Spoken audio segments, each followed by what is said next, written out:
violence, combat, competition. It's in our blood. It's in our nature to test our skills and seek out victory by any means necessary.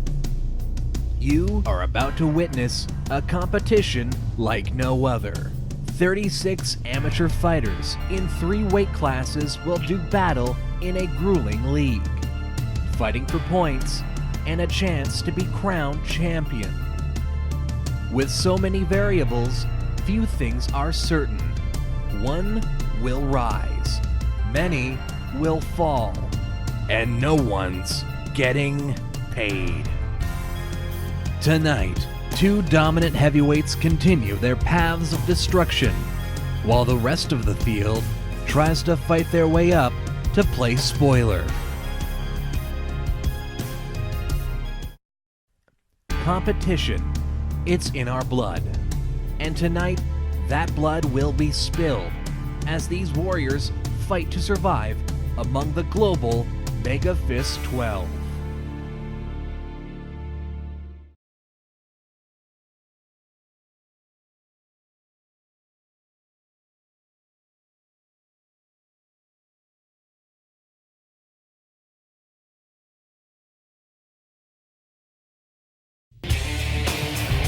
Good evening, Missouri. We are live from the Nougaty Center. It's the most action the state of Missouri is going to see tonight. I imagine it is episode 10 of Global MEGAfist 12. My name is Derek Osceola. We're back after an extended break, extended time off due to other sorts of network engagements. And I'm joined, as always, by Lucille Cramblecorn here in the color commentary position. Good to have you here, Lucille, as always. It's great to be back, Derek, and I just got to say this extended break finally gave the staff a chance to fumigate all the bed bugs out of my chair, so I really appreciate that. Yes, I think that includes the octagon-like structure. That was an extra bit of a hazard that had to be dealt with, of course, but nonetheless, glad to have them completely eradicated. We also have with me at the moment. He's currently at the desk to both of our right, but he will be down at cage side later. It is Michael Oleander. Good to have you back here, Mike. Derek and Lucille, thank you very much. The time off was much appreciated, as it really just kind of reaffirmed what I need to do in life, and what I need to do is be a cage-side reporter for so far an MMA league, or what one consider that, and because that's about the only thing I got going. Well, anything else? I imagine anything else that has a cage involved that you could be a cage-side reporter for. I might recommend some zoos, perhaps a pet shop. I think if that's your calling, then it only knows so many bounds. But we have quite the evening for you. Just going to recap, of course, the rules for those of you. If you haven't been here in a while, welcome back. Thanks for joining us. Again, all of our fights, amateur mixed martial arts. What that means, shorter rounds, 150 seconds. That's 2.5 minutes, half the length of the professional round length, but still 3 rounds, all of our fights. A 10-point must scoring system is in effect. As always, no to the groin, no hitting the back of the head, and of course, no scrubs. And if any of our fights go to a decision, the judges will judge the fight based on aggression, damage control, and if necessary, penalty kicks to the ribs. We've got a huge main event in store for you. Lonnie Fescue and Lil 42 the Answer in Group A. These two are 1 point apart. Fritz Milgram having the clear first place advantage in Group A. This could very easily solidify second place and basically lock up the top 2 for Group A. Absolutely. These heavyweights have really been impressive so far. Milgram, of course, is head and shoulders above, but 42 and Fescue are, they're knocking guys off just as easily, just as impressively. This is going to be a great matchup. No doubt about that. It's very possible that with the right result, one of them could see themselves automatically qualifying for the semifinals, potentially along with Milgram. We'll get to his fight in just a second. The other two in this group, 4th and 5th place, Wander and Mo Volt, the all-seeing Zoltan, both at 6 points, still looking to find themselves above water, looking to find themselves for positioning, for placement, and there's always that outside chance that 2 strong results to finish out the group stage could put them in contention. Absolutely. 2 quick first round finishes could definitely push them back up into the top of the rankings. But, based on Volt and Zoltan's personalities, I think it's more likely that they become best of friends and perhaps travel the country together in some sort of converted van with probably some sort of dragon airbrushed on the side. It's the Volt and Zoltan show, Zoltan Volt. Perhaps maybe coming to a roadside attraction near you. And to round out Group A, we have Nicholas Polka, the winless Nicholas Polka, taking on the far and above leader of Group A, the 3-0, 15 points, Fritz Milgram. He has won all 3 of his fights via knockout or TKO, all of them in the second round. We'll see if he can add another big 5 points to that, or potentially Polka can pull off the upset and get his first win. That would be one of the biggest upsets in the very young lifespan so far of the Global MEGAfist 12, and I'm pulling for Polka to get a win, under his belt, but I just can't see it happening against Fritz Milgram. Yes, as the days to Christmas continue to count down, maybe that will also count down the days till his first win. We jump over to Group B and our pivotal match tonight. Dan Rodenta, Gabe Donahue, 5 points apart. They're sitting at 3rd and 4th, but it's really a race to 2nd place in Group B, similar to Group A, but there's a lot more bodies in the mix there. We'll see if Donahue, with a win, could put himself in contention. Yeah, Donahue, he's just 1 and 2 so far, but 5 points, a second round finish is very solid. Rodenta, he's shown some good toughness on his own right, and that's going to be a great fight. No doubt about that. And of course, Damian Adder, Dr. Igor Tonic, the man who finds himself amongst the snakes versus the man who sells snake oil. It gets a little bit heated. I imagine we're going to see these two throw down. I think Tonic's been the more impressive of the two. The record shows that, but we cannot count out Adder and count out when emotion takes the best of you. Then it can drive you to do crazy things. Oh, absolutely. I mean, I've seen it in the past. This isn't exactly the exact same scenario of a fighter defeating an opponent's training partner, and that training partner then getting revenge. But Tonic has pressed the oil out of a lot of snakes, and that has got Adder steaming mad, and he's gonna want to wrap his long constrictor-like limbs around Tonic and choke the life out of him. That's what we like to see when they start to get real and they start to get personal. And of course, we have, similar to Group A, we have our winless fighter, Guff Magnuson. Came in with a lot of fanfare, is yet to put a win together. Taking on Oliver Lehman, easily the most deadly heavyweight we have. He's got 2 wins via, I'm looking at them, they're both 1 TKO win, 1 knockout. Both 2 TKO wins in the first round, and his most recent fight, a TKO win in the second round. I mean, it kind of looks on paper like it's going to be Lehman's fight, but again, that's why these fights aren't on paper. Plus, the blood and the sweat and all the bodily fluids would cause the paper to tear. That's why we use canvas. Yeah, absolutely. Paper is just not a good surface. Even if you have an enormous sheet, it's just not a good surface to fight on. It doesn't offer the correct amount of grip for these fighters. They'd be slipping all over the place. But yeah, Lehman should handle himself very easily and handle Guff Magnuson very easily. But stranger things have happened in the wide, wacky world of mixed martial arts. Well, we're not going to head into the upside down, but there will be stranger things to come. This is our first fight. It's Milgram and Polka, and it's happening right now.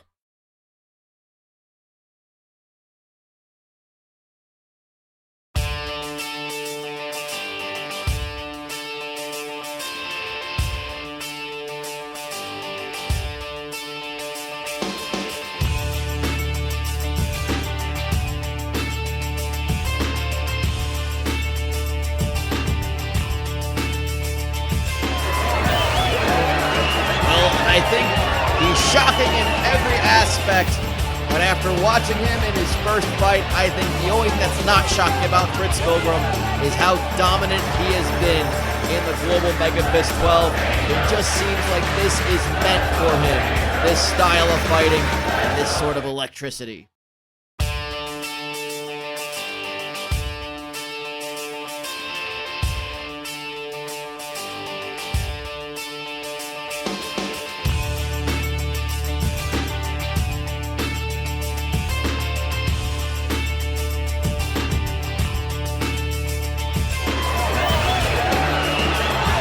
Again, counting the days down to Christmas. He's going to hope for some better results, I think is what he might be asking another Mall Santa. Nicholas Polka entering the octagon-like structure to take on Fritz Milgram. We go to the tail of the tape. And of course we have, it's heavyweight, so there's no weight limit necessarily. And of course, the most important question that we ask them, is a hot dog a sandwich? Certainly tells us a lot about the psyche of both individuals, but I know I've said this previously, but Milgram at 6'6" and 250, it's a great blend of exceptional height and the kind of muscle and body weight to just take the blows of another heavyweight. It's allowed him to absorb, pretty much anything that's come his way and dominate. Yeah, that's of course before you even factor in the fact that electricity is currently, there are currents currently surging through his body. I don't know if he recharges himself every fight or if it's part of his, it's something he actually does, but we're seeing some eager striking again in the bottom half. The modified Santa suit is Polka, the red with the black belt. Milgram, of course, in the yellow shorts, blazoned with red lightning bolts and his name. A lot of striking. This is an interesting strategy by Polka to go toe for toe with Milgram. Well, it's interesting, but not much of anything has worked for Polka, so I think a lot of guys who just don't have the training are more comfortable striking than they are grappling. I think a lot of people just kind of in idle moments might have at least once or twice in their life thrown a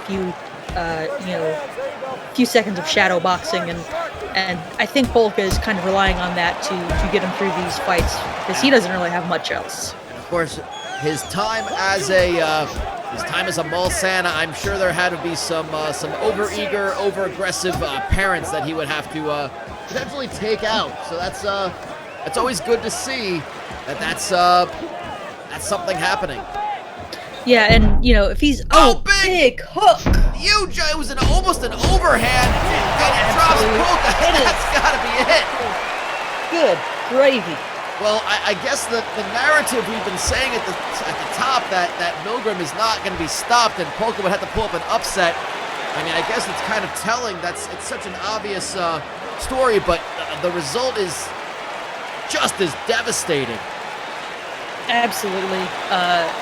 Milgram's power is unmatched, even at heavyweight. It's impressive what he can do to these fellow untrained amateurs. Yeah, I guess he's sort of learning on the job, as is every fighter. They're learning as they get in the cage. And I think, nothing gets your spirit up and nothing gets your confidence up like winning. And I mean, for Milgram, he can say, well, if this has worked so far, I might as well keep doing it. 21 points. A first-round victory. That is 6 big points for Milgram. Of course, if you're new to Global MEGAfist 12 and don't understand the point structure, we'll get to that in just a second. But coming up next, our second fight, it is going to be Duff Magnuson and Oliver Lehman. It's a similar situation over in Group B where the group leader can just expand his lead and basically, similar to Milgram, make his way to the semifinals.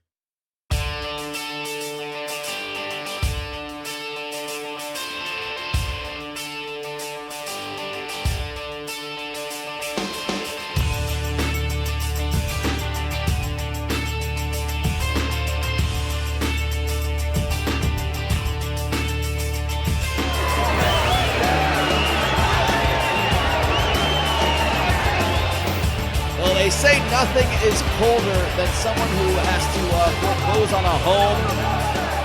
Well, I say that Oliver Lehman is knocking out people colder than that. He is being dominated, and he's looking to put himself into the semifinals.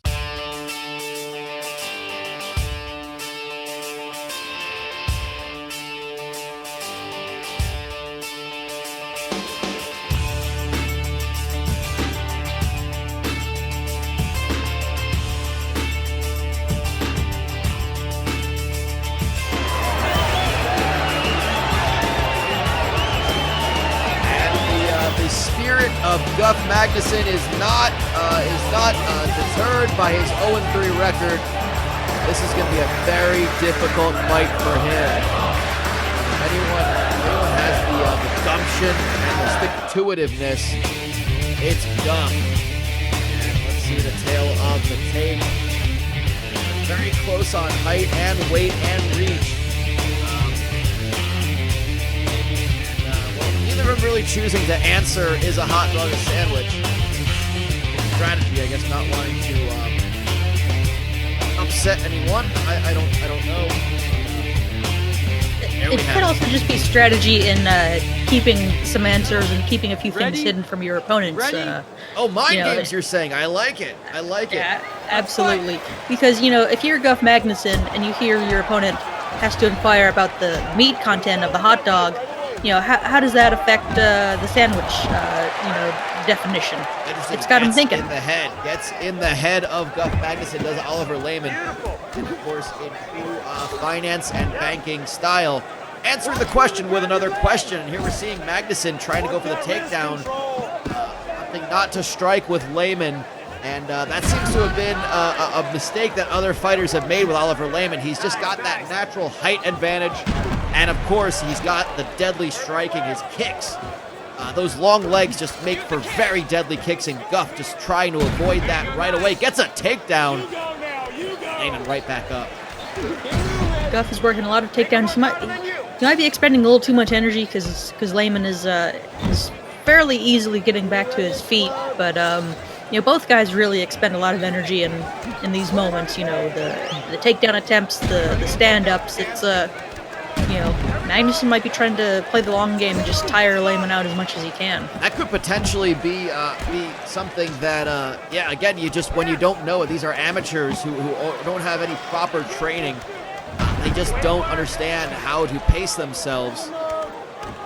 And, Absolutely. And, Lehman, I don't know, I don't have the stats right at hand. Has he been even extended past the second round? I'm looking at it right now. Lehman has had 2 first-round victories and a second-round TKO was his most recent fight against Gabe Donaghy.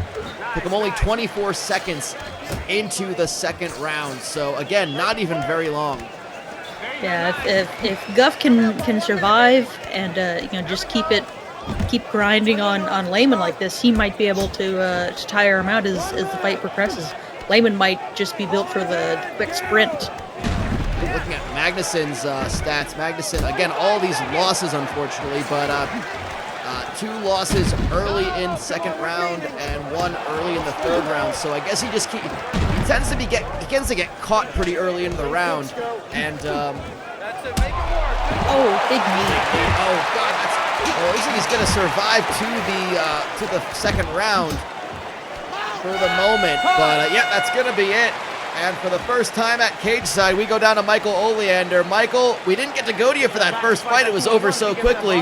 What'd you make of this second fight?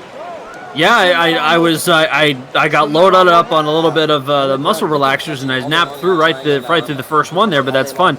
What we're seeing here at cage side, I mean, a lot of Oliver Lehman. I tried to get hold of him. They said to talk to his lawyer, and then I tried to speak with Oliver Lehman's lawyer, and he said talk to his lawyer.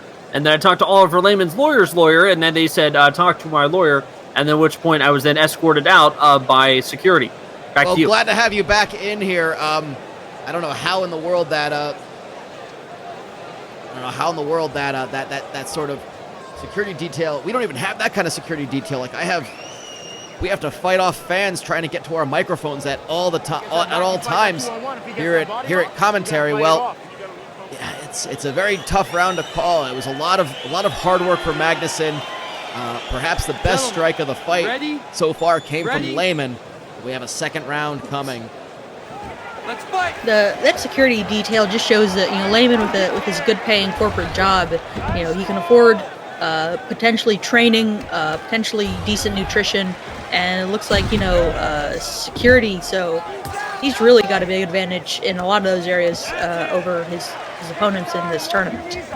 No doubt about that. And Guff with a big slam, taking on the 3-0 fighter in Group B. Looking to, he's got his back, I think, in an attempt to get up. Lehman, rolls through, and Guff just really scrambling to make something happen. Extend the length of this fight. He's got the mount. Does he know what to do with it? He's getting kind of just covered, and, well, what a... Nice reversal. Even if Guff isn't doing a whole lot, that's still, over 250 pounds that is just sitting on top of Lehman with, that's gonna sap your energy pretty easily. No doubt about it. And Lehman, well, happy to be standing up. Doesn't have that 250-pound elementary school security guard on top of him. Guff Magnuson, again, used to those sorts of situations. Again, not used to the children in the elementary school being the height or weight of Oliver Lehman. But he's holding his own pretty well into the last minute of round 2. I'm a little surprised that Lehman's initiating this clinch. I figured he'd want to keep it standing as much as he could, but, I could tell he was a little nervous about, really extending himself in his combos because Magnuson was getting those takedowns at will. Yeah, he's just going for it again. Gets it, and again, those will score if we have to go to the judges. Again, Lehman might be getting a little tired. I think we were talking about this. This might be, I think this is the longest we've seen Lehman in a fight. I'm looking at his only second round fight. That was only 24 seconds in. He is going long into this second round, potentially a third round as Guff may be looking. He goes for the back, but cannot sink it in. And we are going to see round 3. Oliver Lehman in the third round for the first time. And Michael, that was a very much of a stalemate. We get any information from Guff Magnuson's side? Maybe he doesn't have as much security detail watching him over. Yes, indeed. Thanks, Derek. For looking into the information here, I can try to get a word with the trainer of Guff Magnuson. He's indicating that he's developing a new training regimen called Cross Guard. Cross Guard is where he takes the fattest child, he picks it up, and then does 50 burpees. I don't know what that is, and does 200 sit-ups, all while the fattest child in the elementary school is currently sitting on his neck. Back to you. Well, that sounds painful, and it almost sounds like a hostage situation for that child. But nonetheless, it seems to be showing, Lucille. I mean, Magnuson's looking, he's hanging with the top fighter in the group. Absolutely. That kind of a workout regimen is definitely going to build up cardio. And, Lehman, I mean, I think he works in an office a lot of the time when he's not, out foreclosing. So that sort of sedentary lifestyle, you don't want to see it. But here we go, round 3. Another 2.5 minutes to go. It really is anybody's fight, I'd have to say. It's very close. Absolutely. And they're just deciding to trade. This is the first lengthy exchange we're seeing between the two fighters. Perhaps fatigue is setting in. Oh, big head kick by Lehman. Magnuson kind of shrugs it off. The hands are starting to drop. The punches are getting heavier. Magnuson is looking pretty sloppy with his takedown attempts. He's shooting from farther and farther out. He's got the clinch, but he didn't. He's digging for the hips now. But nice. Is this fatigue? Is this what's kind of causing this sort of sloppiness? I would imagine so, but. It's partly fatigue. It's partly, I'm sure Lehman has cracked him a couple of good times, and Guff probably doesn't want to take too many more of those if he can avoid it. So if he can just kind of barrel forward and get the fight to the ground, he won't have to get kicked in the head anymore. but this is still very. Man, still a lot of punishment he's absorbing. We're seeing Lehman in the long game. Again, this is the longest he's gone in a fight against an unlikely opponent in Magnuson. Oh, a big shot there. Got the mount. We'll see if Duff Magnuson can use that fat child's strength. Oh, big shot. Usually when that large child is not sitting on his chest or neck, he's not getting punched as well. But he's up. What a fight to open things up here on episode 10 of the Global MEGAfist 12. We're getting so close to the final. Oh my God! Holy cow! Oh, that is not natural.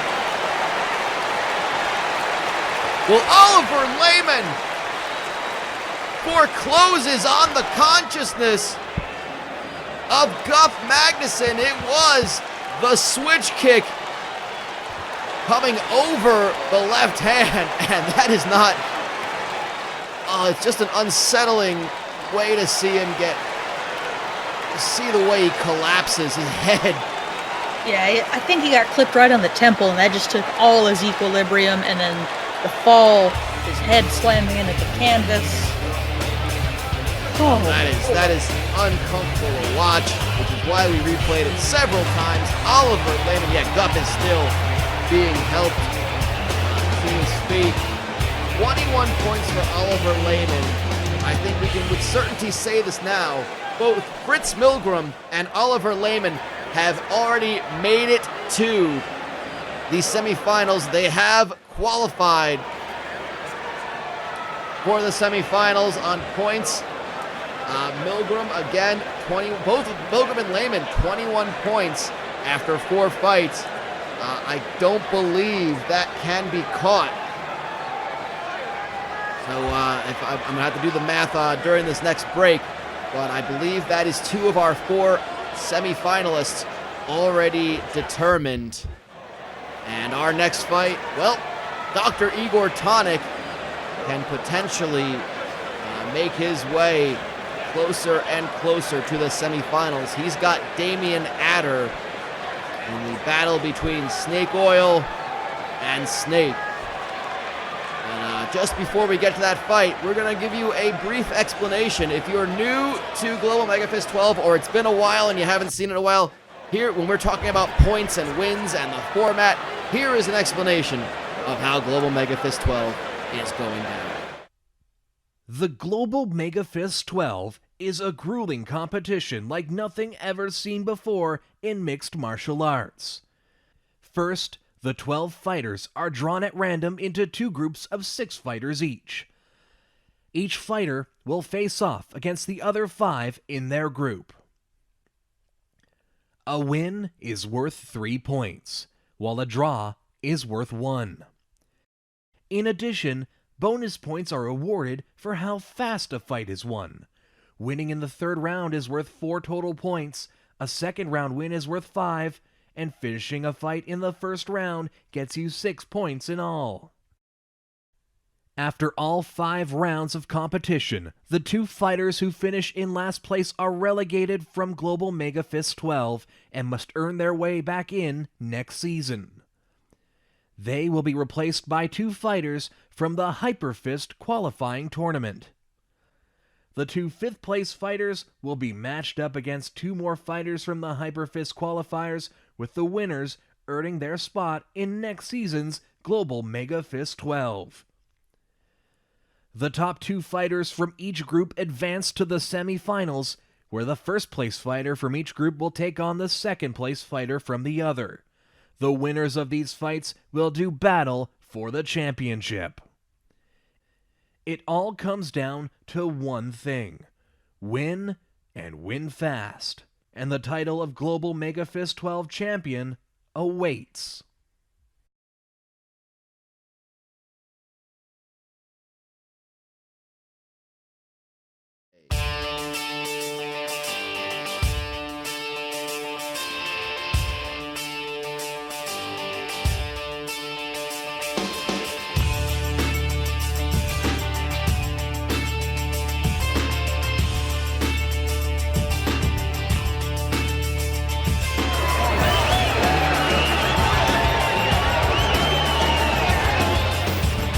so sure of himself he could easily sell this snake oil back to his opponent. That's what he believes.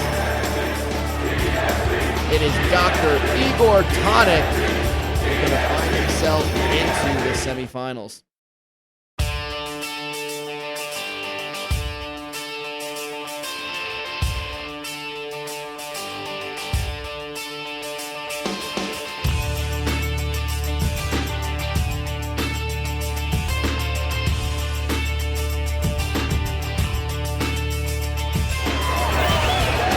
Opponent Damian Adder.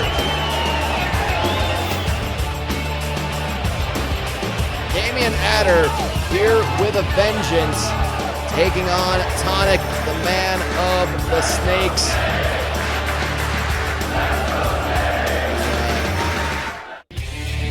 Taking a look at this, the tail of the tape.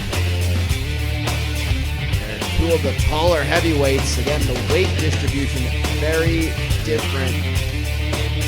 Both 6'7" and 6'6" respectively. The reach barely goes to Adder, but the weight advantage to Tonic, and that might be the difference maker, Lucille. Absolutely, that weight, it's going to add a lot of power to Tonic's punches. It's going to help him maintain control if he goes to the ground. It's really rough for guys as lankily built as Adder. Oh my God! Tonic just stops him right away with just a flurry. This could be over before it even starts. We saw some other fights that we thought were going to go. Whoa! He's got a submission going. Adder throwing up those long legs for a triangle. Well, this could have been. Perhaps that's the being led into the snake pit, as it were. And perhaps he tried to con the con man. Wow, that was close, but Tonic managed to slide out. Maybe he's got some of that snake oil on his body to help him slip out of submissions. Of course, hopefully we hope that the Missouri State Athletic Commission has inspected these fighters for being too greased up, but who am I kidding? I don't think there really is a Missouri State Athletic Commission. We're not entirely certain about that. I mean, it's a myth from folklore as far as I'm concerned. Yes, I think when your commissioner history includes a centaur, then I think you can put a little bit of questioning to everything. Absolutely. Tonic is trying to figure out what he's going to do, because when you drop someone and then you instantly get put into a submission, it's got to really change up your focus on how the rest of the fight's going to play out. Not about that, but again, every time Tonic seems to go for something, Adder has an answer for it. 45 seconds to go in the first round. Coming up on 1 minute, baby. Looking at, again, these two fighters both sitting at, Adder at 4 points with a single win. Just recently, in his last fight against Duff Magnuson, he submitted him in the third round. Losses to Oliver Lehman and Gabe Donahue. Tonic's got wins over Donahue and Magnuson. His last fight, a loss to Rodenta. You could argue that Tonic has only beaten some of the lesser opponents in the group. This could be his biggest test yet. Absolutely, it's a pretty close fight so far. Tonic, I think, has the striking advantage, especially the power he brings, and Adder is just a dynamo off of his back. Basically, anywhere the fight goes to the ground, he's liable to threaten for submissions or early sweep into a more advantageous position. See a cut. I'm not entirely sure where that came from on the just on the cheekbone of Igor Tonic, Dr. Igor Tonic. We go down to Michael Oleander at cage side. How did you make that first round? Derek and Lucille, I gotta admit, I'd have to score that one definitely to Dr. Igor Tonic, and mainly just to the fact that they tried to sell me an entire bottle filled of what's called bone relaxers. They just pick up that I was taking a muscle relaxer before the show. They indicated it's a mixture supposed to make your bones fall out of entirely your entire orifice, and you float like a cloud. However, upon further inspection, it looks like that they were ripped off sweet tarts that read sweat teats. Back to you. Thank you, as always, go, guys. Michael. And we get started with round 2. Oh my God, Tonic right off the bat. The opening of a round is not good for Adder, and that is it. Oh, right off the bat. Well, nothing sweet or tart about a strong left hand to the jaw. And, well, I guess the bones of Damian Adder are certainly relaxed. He is out and done. What a finish. And that is 5 big points for Dr. Igor Tonic. Could very well. Well, we're waiting on another fight to determine, but 16 points for Dr. Igor Tonic. Definitely puts him in the running for second place. Currently, it puts him in second place. Of course, Dan Rodenta, currently on 10 points, has to fight later. But that is a strong performance from Tonic. He improves to 3-1. Absolutely devastating power in the hands of Dr. Igor Tonic. Really a fight we would like to see coming up. But right now we have Wandering Mo Volt coming up, taking on the all-seeing Zoltan. Looking for positioning, looking to maybe be a long shot into the semifinals. We'll find out.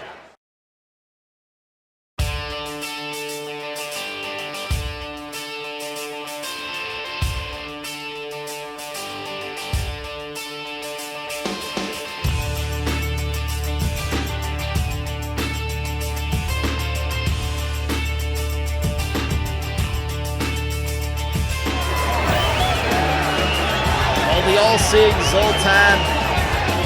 You know, the summer is long gone, so his time at the seaside, reading palms and giving tarot card readings to tourists at the beach may be over, but still plenty of time for him to fight.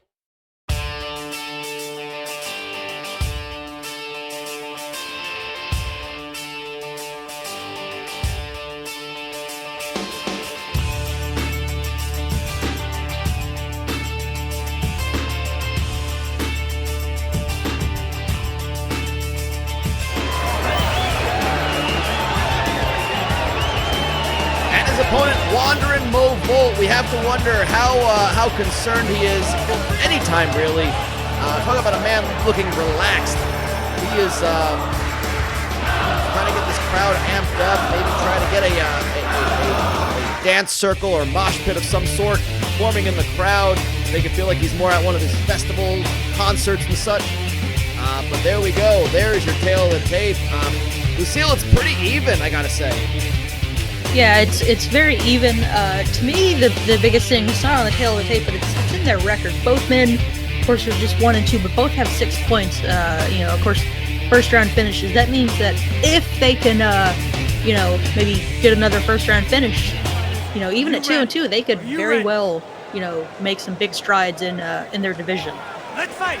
Definitely possible. I think it's very likely to see that. I think either of these two are not out of it just yet. If they could, in fact, string together 2 victories to end this group stage, they could see them in position, and the right results falling as they were. Might see. We've got Fescue and the answer right ahead of them. One of them's going to win. One of them's not. So we're seeing an early submission. This could very well be what one of them needs, a quick, early victory.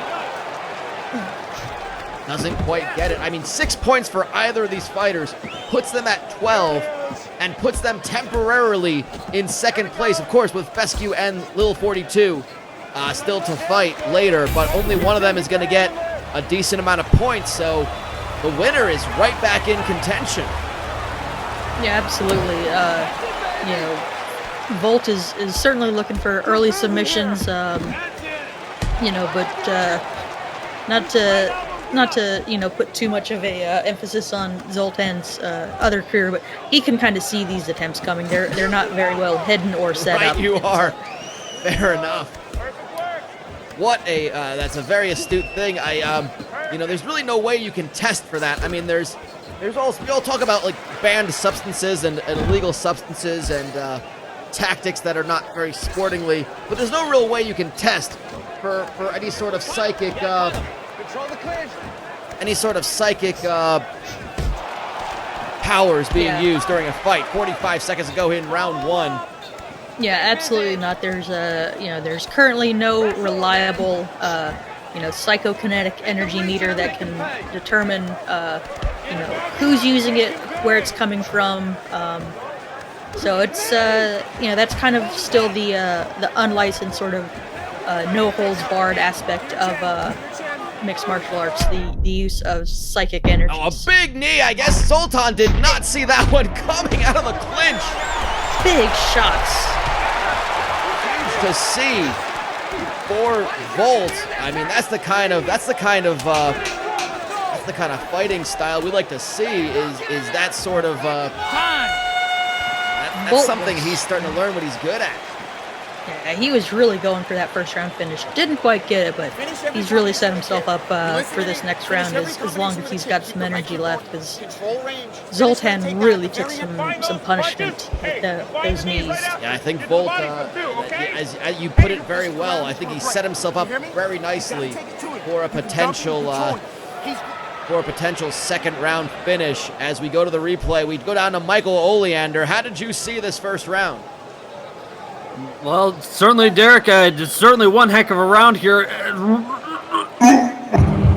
I am Zoltan. I can read your entire Steam library. Why did you purchase Shower with Your Dad Simulator 2015? Heavy hands for me, all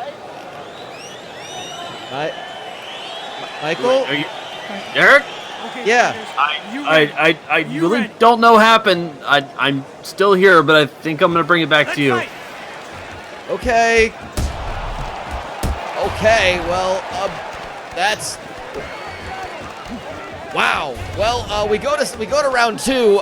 Each of us a little bit, both of us just a little bit terrified. Let's be honest. And that's not even just that's above the usual abject terror that comes with hosting fights in Missouri. But we go to the second round. Yeah, I was going to say that's Missouri for you, but that's not normal Missouri, even though normal Missouri is kind of an oxymoron. Yeah, I think Illinois has the town of Normal, but nonetheless, that's a little too Missouri even for Missouri, and we're seeing the clinch battle going on even more. Now, I don't know if this is a matter of fatigue or if this is strategy, but Zoltan is being backed up, but he's throwing a lot of punches from that clinch. I don't know if those are really effective. How are you seeing this? Control the clinch. He's kind of keeping busy. He's not really getting the good angle to really turn his hips over and really put some power into these punches. They might cut Volt, who did end round 1 with a cut, I believe, over the bridge of his nose and maybe on one cheek, but you're not really going to see much in the way of KO power from those little shots. And there's Volt with a trip and a arm triangle. Another submission attempt. We saw him go for one fairly early in the first round. I don't know if that's something he's going to be looking to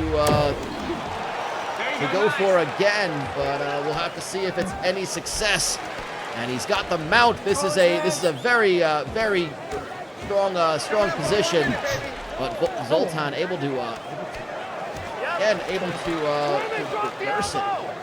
They rolled through, and he's got the mount of his own, and let's see if he's looking for punches or submissions. And we'll see how well Volt is off of his back. Volt again. That's the beauty of this amateur scene. Neither of these fighters really have that much accomplishment off their back, but then again, not on the top position either. So it allows these little openings that maybe professionals wouldn't enjoy or they wouldn't necessarily need to see. Yeah, Volt going for a triangle right as the round came to an end. You know, I think this round was a little more even than the first one. I'm not sure who I'd give that round to. Fair enough. Fairly Well, close. well, I think maybe if we can hopefully have a little bit more of a. I'm a little afraid to go down to Michael Oleander again, but maybe we can get Michael to weigh in on that second round. Thanks, Derek. With that, definitely with that second round there, very effective. A really good clinching and really just rubbing the back of the knuckles against the faces as you saw each other. Clearly, a good way to really slow down the action, really just slow down the action and really let the tectonic plates shift underneath the arena in order to cause some excitement. Back to you. Lucille, do you understand any of that? Are you ready? Are you ready?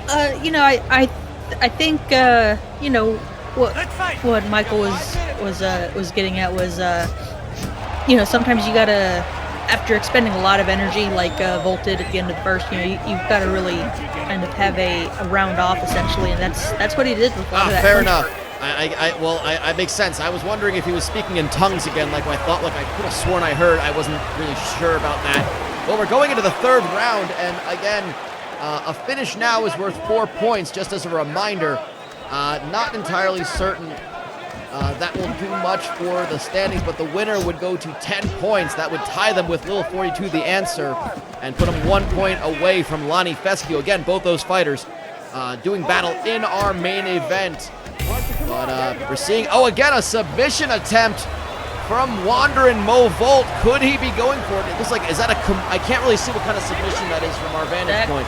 That is a Kimura style shoulder lock, double wrist lock, if you will. A lot of different names for the same hold, and he is got it in deep.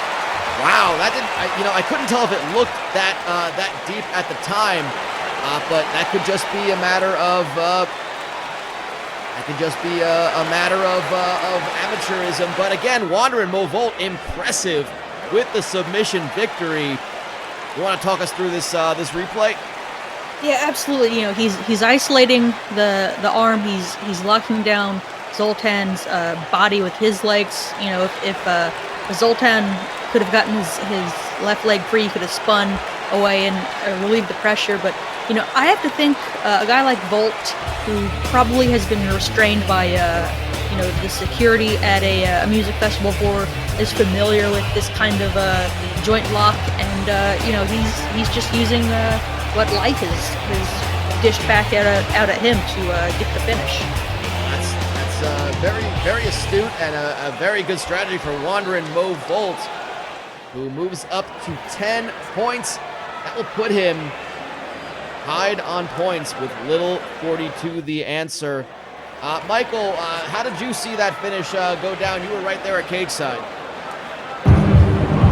Zoltan did not see his arm get broken, but he does see that you use Magic's Vegas 14 Pro.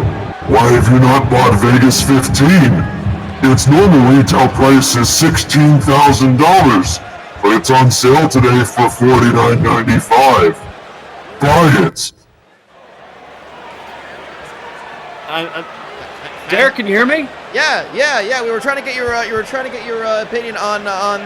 I really don't know what's going on with these muscle relaxers, but I am just falling asleep like crazy over here. I'm so sorry. No, it's all right. It's fine. We're a little worried. It's just I saw a clear green light, and then I woke up, and then I feel like I was like on the actual board of 13 Dead End Drive, falling off a ladder, and then I woke back up, and it was weird.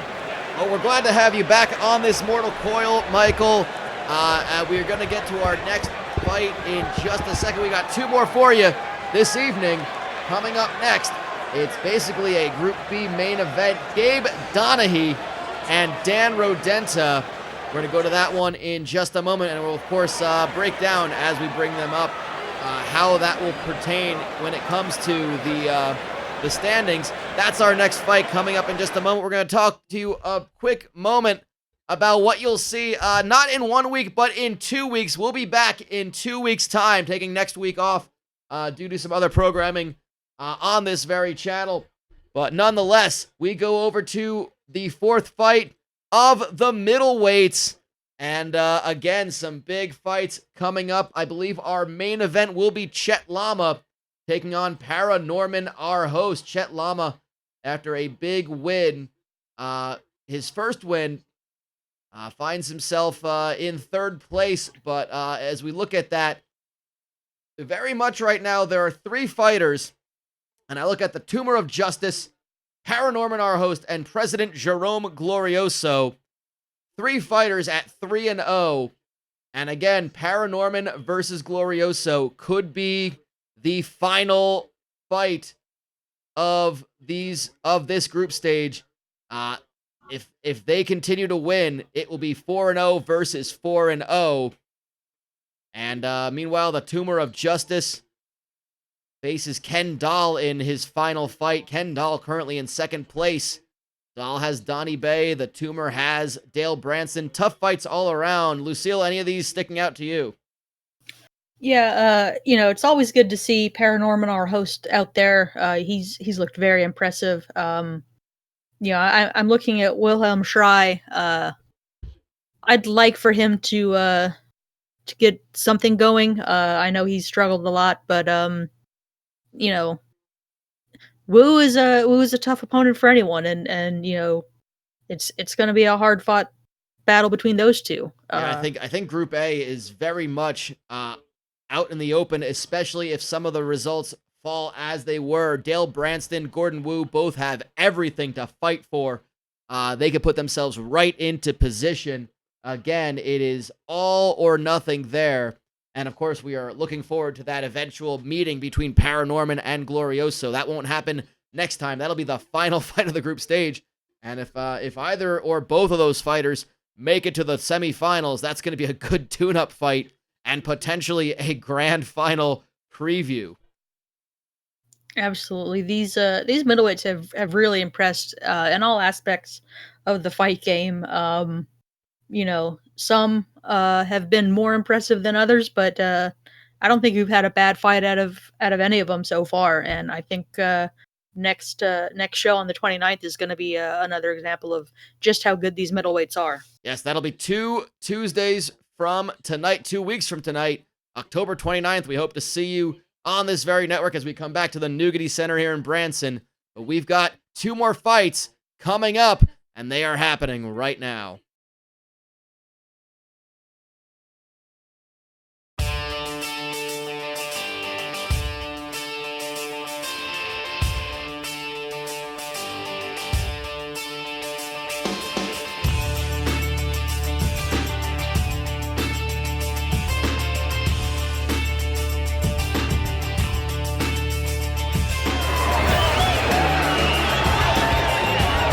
Well, the Puppet Master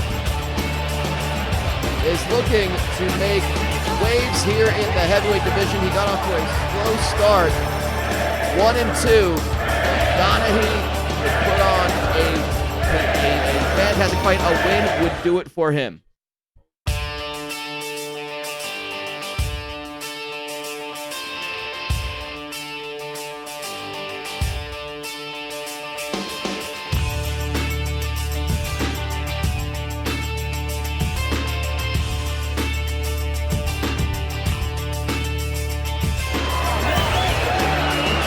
His opponent has been quite the impressive man of the rodents, man about squirrels. Dan Rodenta, 2-1, 10 points, wins over Dr. Igor Tonic, and Duff Magnuson, his only loss to Oliver Lehman. But we go to the tail of the tape. This should be a fantastic fight, as Donahue with a win over Damian Adder, losses to Oliver Lehman and Dr. Igor Tonic. So, this could be anyone's fight. You say that, but then I read Gabe Donahue's hot dog answer, and I am disgusted. I am infuriated. I am baffled. I don't know why mayonnaise would go on a hot dog, and why that would have anything to do with whether or not it's a sandwich. That's very strange. He's certainly a strange individual, a puppet enthusiast, I, at this point, the guy who hangs out with squirrels makes more sense than Donahue. Yeah, when you describe a man who hangs out and lives amongst the squirrels, you'd say that's a very strange individual. Then you say no, he's fighting a guy who's really, really into sock puppets. And you say, well, maybe I spoke too soon about how weird that first guy was. And we are into this one already. The clinch. Donahue's only win via submission. Rodenta prefers. He's got a win by submission, and he's got a win by. He's got a win. Both of his wins are by knockout and TKO. So I think Donahue will be looking to grapple and stay close. Rodenta will want to use his striking and his squirrel-like reflexes. Squirrels have good reflexes, right? That's a compliment, I think. Yeah. Yeah, Sure. they're pretty good at avoiding getting hit by cars when they dart across the road. I think that's a solid compliment. I've never seen a human catch a squirrel, so I think that's with their own bare hands and chasing one. So I think that's got to be good reflexes.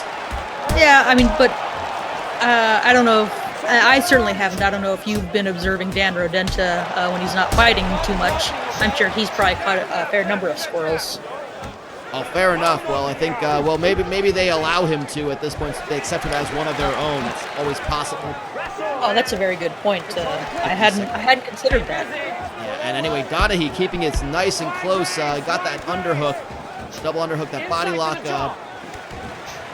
Magenta moving it right to up to the neck, the double necktie, and they're kind of just pummeling their way through. Those punches don't really do a lot of damage as they're kind of being limited by the opponent. But again, they're nothing else. They're annoying. They can cut open a fighter. They can really just sting just enough. Yeah, and they can definitely cut, and if a cut keeps getting opened up, the more you hit at it, the more you punch, it's definitely going to, that loss of blood over time is definitely going to affect your performance in the cage. No doubt about that. And again, I don't think I saw any cuts. Maybe a little bit of redness on Rodenta. We'll get a better look at that. Oh, there is a cut on Donahue, actually, but that is the end of the first round. And we go down to Michael Oleander once more. Michael, how'd you score that first one? Well, certainly I'd have to get a little bit of a favor with that cut. That certainly I'd have to be that in the favor of Dan Rodenta, who has loaded up his gloves tonight with small bits of squirrel teeth. It's really a Danhausen kind of way of loading up your fight there. However, with Gabe Donahue, he does have a sock puppet that's made out of pantyhose that is currently kissing the cut in a weird cylindrical way. I can think of no better way to spend a Tuesday night with these two idiots at ringside. Back to you. Interesting strategies all around. Gotta give it to the squirrel teeth. It makes me want to say that I love that Rodenta. If that's what's happening, but again, I guess the cornermen of Donahue have some strange ways to maintain those cuts. I never thought of pantyhose in all my time. Yeah, I mean, I'm just surprised that Donahue's actually got actual other humans to help him out, and it's not just him grabbing sock puppets to give him advice.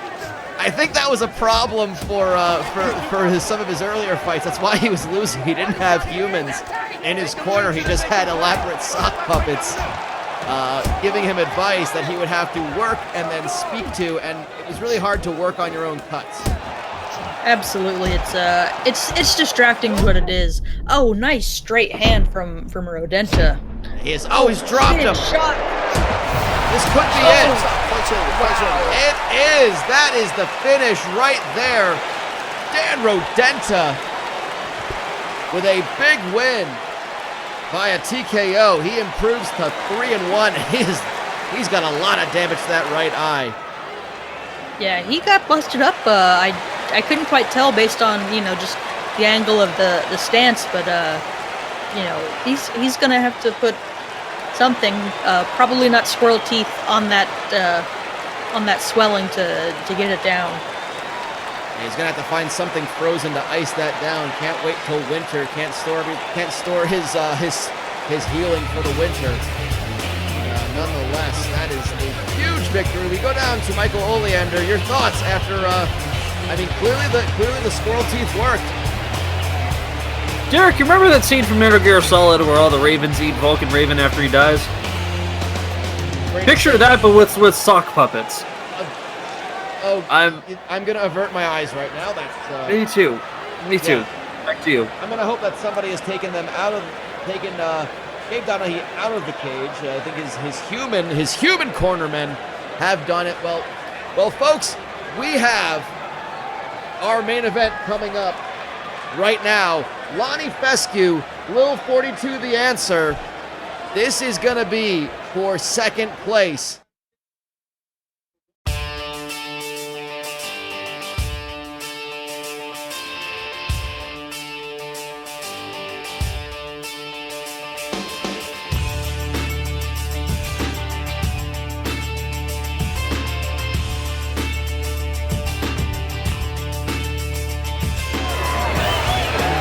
Here comes Lil 42, the answer.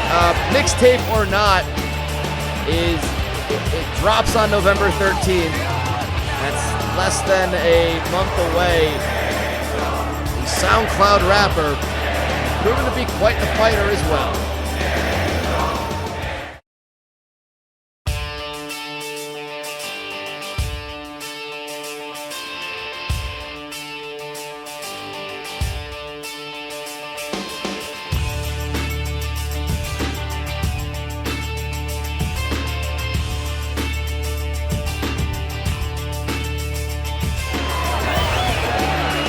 I don't think there are two more polar opposite fighters competing tonight in this main event. Lonnie Fescue, the man so very proud of his landscaping ability. His lawn is priceless, and he is looking like he is ready. He is ready for a fight. He is currently sitting at 11 points. And he takes on Lil 42, the answer. Lucille, your thoughts on the tail of the tape? You know, 42. He's one of the taller guys in this competition, but he's also fairly thinly built. So he's going to have to, sort of hide his chin, keep that jab out in Lonnie's face, because Lonnie's going to be packing a lot of power into his punches. Both these fighters, their only loss, they kind of mirror one another. They both lost in the second round to Fritz Milgram. Fescue has 11 points, 2-1. That means a first and a second round victory. Lil 42 on 10. Those are two second round victories. It's going to be interesting to see where this fight goes. It goes to the ground immediately, and Fescue takes that. Oh, goodness me. Well, he just strikes. I think he strikes first blood. I was going to say, I don't know, with the power these two have, Lucille, I don't know if this is going to go that long. I don't think we're going to be seeing a decision here. I can't imagine, especially if Fescue can, maintain top control like this for a little bit longer. Eventually, those big punches are going to slip through the guard and just obliterate Lil 42, the answer. He's got him up against the cage, too. That limits where he can go. Big elbow! Halfway through the round, and 42, the answer, is having a lot of trouble, taking a lot of damage. He's purely in survival mode. Another third big one. elbow. My God. 42 does not have an answer for these strikes from the mounted position. Yeah, he is. Oh, he's giving up his back. That's not good. But he uses to stand up. And it's taken. Oh God! Well, he almost tried to dump him on his head. I think just sort of barrels him over. Big Mongolian chops from Fescue. Big, just double overhands from the guard. Haven't seen that one in a while. That's again the beauty of amateur MMA. We don't really see these sorts of strategies. It's always good to find them, and we end up seeing some really interesting strategies, interesting tactics. 20 seconds to go. Fescue is standing. Yeah, he goes for a spinning back elbow. You can't say that his gusto is done. Oh, but he just takes a bunch of strikes. Oh, that one was to the back of the head, and that is it. Oh my goodness, at the end of the first round, Fescue has done it. 6 big points in a dominating win over Lil 42, the answer. What a finish. Michael Oleander, we go down to you. How did you see that one play out? Well, I saw it play out hilariously, and it's just Lonnie Fescue, his quarterman, actually introducing, stating that they're starting a new clothing line at the local flea market. What his best shirt is 40 Rules for Dating My Daughter, with the underside of the lawnmower fan blade showed on the back of the shirt. As for Little 42, the answer, he said when he said his mixtape was dropping on November 13th, he said that's when the door on his Sony Walkman is actually going to fall off. Either way, I gotta say, a much impressive win for the Lawnsman tonight. Back to you. Well, the Lawnsman, Lonnie Fescue, what a win for him. I mean, wow, that was just an amazing performance for Fescue to improve to 3-1 and 17 points. We're going to go right ahead and talk about these results. I mean, 2 first-round victories and Wanderin' Mo Volt with a late submission in the 3rd round. We're going to see how this treats the standings. This puts the standings right now, and yeah, we can see it right now. That's absolutely what it does. It, in fact, tells us that Fritz Milgram and Lonnie Fescue mathematically have made themselves semifinalists. Still a lot to fight for. Nicholas Polka desperate for a win. But that tells you right there. So we see a couple of fights for November 12th, episode 13. Volt versus Fescue, Zoltan versus Milgram, and Lil 42 versus Polka. Should be interesting fights, but Lucille, I think those are just going to be final tune-up fights, and just, you know, making sure they're all making sure they can maintain their momentum. Yeah, it's you know, MMA is, you know, a sport that you can't really take it easy, even against a clearly outmatched opponent, because, you know, you can easily wind up getting severely injured. You know, Milgram and Zoltan, you know, or I should say Milgram and Fescue, yeah. Well, Milgram taking on Zoltan in the next event is, you know, it should be an easy win for Milgram, but you know, he can't take things lightly. He can't go half speed, or Zoltan is liable to really, you know, catch him with something big and put him away. But yeah, Fescue, Volt. Same thing, I gotta say with that one. You can't take that easy. Volt looked really good today. Absolutely, he's looked very impressive in that last fight earlier tonight. You know, and momentum is a powerful thing. Yeah, no doubt about that. We head over to Group B, and we can see how things are shaking up. Rodenta, Tonic, Lehman, all with wins, and they find themselves at the top of the standings. Tonic and Rodenta are fighting for that all-important second spot. I don't think, I'm looking at it right now, there is a situation where Oliver Lehman could be on the outside if both Tonic and Rodenta get early wins. And we could be going down to a tiebreaker for Lehman and Rodenta, which I think might actually go to. I think Lehman did beat Rodenta already, so that is possible that that Lehman is through regardless. But he's not necessarily in first place. But that is where we're looking at it: Donahue versus Magnuson, Adder versus Rodenta, Tonic versus Lehman. Really blows that Tonic and Rodenta fights are the ones we want to watch. Yeah, absolutely. You know, since this group was set up, I haven't said it because I didn't know when it was going to happen. I wanted to be surprised, but Adder and Rodenta, the Snake Man and the Rodent Man, that's a matchup I've been waiting for all season long.